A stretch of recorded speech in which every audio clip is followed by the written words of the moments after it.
জীবনে কিছু মানুষ থাকবে যারা কিন্তু খুব ভালোভাবে তেলটা মাখতে পারে।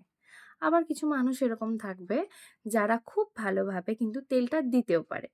কিন্তু তুমি বা আমি বা আমাদের মতন কিছু মানুষ থাকবে যারা কোনোটাই পারে না। না পারে তেল দিতে আর না পারে তেল মাখতে। দিতে তো পারেই না কারণ তেলের অনেক দাম। আর স্কিন অলরেডি এত অয়েলি যে তেলটা মাখতেও পারে না। সো কি আর করা যাবে? কিন্তু আমরা আবার যেহেতু তেল মাখতেও পারি না, তেল দিতেও পারি না, সে কারণে তেল মাখা মানুষগুলোকে দিন, দিন অসহ্য মনে হতে লাগে।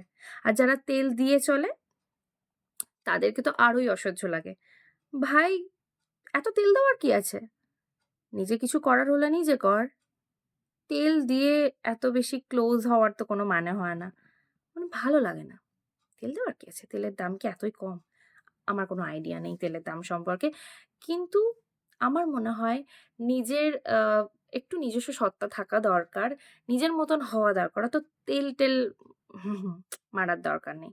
আবার এরাই যখন প্রয়োজন কোনো মানুষের হয়তো রাগ ভাঙানোর বা কোনো মানুষের সাথে একটু ভদ্রভাবে কথা বলার, তখন আবার তারা পারবে না। তখন তাদের খুব আত্মসম্মান হয়ে যায়।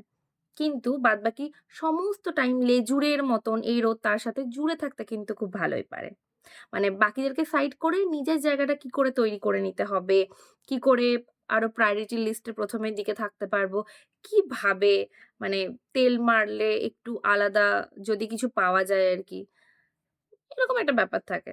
যাই হোক, তেল না মেরে আমার মনে হয় জীবনে যতটুকু করা যায় ততটুকুই করা উচিত। বাদবাকি সব হয়ে যায়। কর্ম করে যাও। অত ভাবার কিছু নেই। যেটা পাওয়ার কাজ করলে ঠিকই পাবে ভাই।